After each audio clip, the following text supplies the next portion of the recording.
This petition is, in a way, about what America is and what it offers to its people: the right to strive, to seek, and find purpose. My name is Stanley Tookie Williams. I've been residing on San Quentin's death row for over 24 years. I also have the undesirable infamy for being the co-founder of the Crips, which today is a genocidal legacy I regret.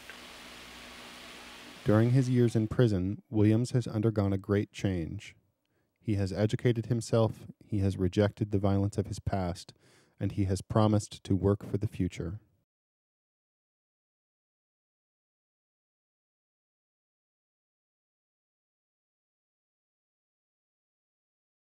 As Williams' life has changed, so has he worked to change the lives of others, especially young people. From his 9-by-4-foot prison cell, Williams has authored 9 books for school children that warn about the perils of gangs and violence, gangs and drugs, gangs and self-esteem, and about the harsh realities of life in prison. He has created a website where children can learn about the dangers of gang violence, and he helped create a TV movie to spread his anti-gang message. I used to be the king of the Crips. Look at my kingdom now. Williams has used his position as a former gang member to influence current gang members in the direction of peace and reconciliation. His impact on these young people has been enormous. My name is Kevin Tate, also known as Face on the street. We used to get into a lot of fights. You know, once a fight break out, then that leads to gunplay, possible, a lot of things. I lost a close friend of mine, like died in my arms and took his last breath. But that right there kind of opened my eyes. So I guess, you know, I chose to go the other way. I denounce violence as well as a few other guys that's involved in what I'm into. We denounce violence. I mean, I used to always go to Tookie's corner. His work we respect because it's like he understands why we may join gangs or why we may want to be a part of a gang. He's responsible for just giving us the idea like of how to even put a peace agreement together. I read through it and I looked at it, I'm like, man, this will work. On May 21st, 2004, Newark Bloods and Crips signed a ceasefire agreement based on a protocol for peace written by Williams. We, the involved parties, call for an immediate ceasefire. That's the first point of our 10 steps. We, the involved parties, will not use Ks. Saved a lot of lives just with the agreement. You know what I'm saying? And we influenced the hardcore guys who signed the agreement. 4 Crip sets and 5 Blood sets that signed it.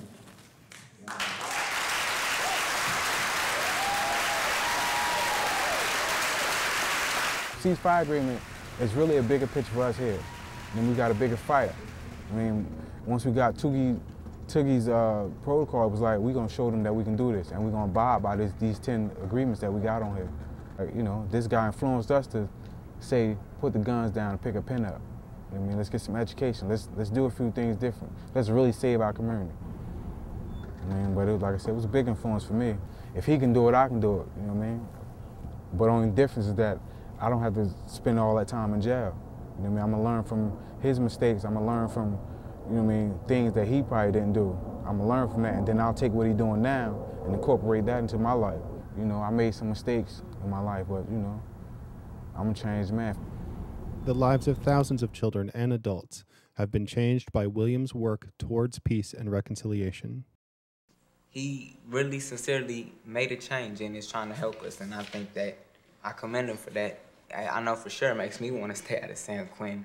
But what he has done is turned his whole life around, and you can see that he's sincere because all the books he's written, the trouble he's going through to try to turn people the other way that are going down the path he did. In 1993, Williams addressed Hands Across Watts, the first public ceasefire between gangs in Los Angeles. Working together, we can put an end to this cycle that creates deep pain in the hearts of our mothers, our fathers, and our people who have lost loved ones to this senseless violence. And today, Williams continues to influence gang members to improve their lives. Each of you possess the innate ability to transcend these prison walls by virtue of your own positive message to your loved ones in society and or in prison. Teach them how to avoid our destructive footsteps. Teach them to strive for higher education. Teach them to promote peace. And teach them to focus on rebuilding the neighborhoods that you, others, and I helped to destroy.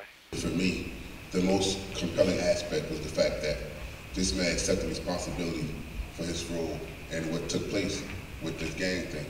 And for me, that wasn't something that I was used to. Seeing a grown man, black man, take responsibility for his actions. He felt like my uncle or my father or my grandfather for that matter. It was something I felt like I had to do. So I took responsibility for my part in my neighborhood. Look what he's spending his energies doing, saying, look, I made some mistakes. I don't want you to make the same mistakes. That's what we all try to do for our children. We try to teach our children. We try to help our children, even through our mistakes. Williams' dedication has been recognized internationally in the form of nominations for the Nobel Prizes in Literature and Peace. Here is somebody with so few resources, but through strength of personality and perseverance, he has managed to have this enormous impact. I think he's an incredible role model. Educators and parents seek out Williams' advice about how to keep their children safe from gangs. My concern is with the children in my school who have parents who are incarcerated. Yes. And they seem to try to be following in their footsteps. Could you give us some suggestions on that? If you can get to the core of what a youngster is about, in other words, what is his goal, what would he like to be, and no matter what it is, then I believe that that can help cut or slow down that propensity to want to follow in the footsteps of one's older homie, as they say. Every day, students and young people across the nation look to Williams for inspiration. Greetings, Governor Schwarzenegger. My name is Mr. Quentin McNair. I'm a teacher at Bell Gardens High School, and on behalf of Stanley Tookie Williams, some students and myself decided to gather letters and record this on his behalf. I made sure that they understand from the beginning. It was like, hey, look, you understand this is an optional assignment, and I want you to speak from what you feel. And that's more or less where it kind of grew from. I said, you guys put forth the effort. Now, if you decide to, you can use your voice.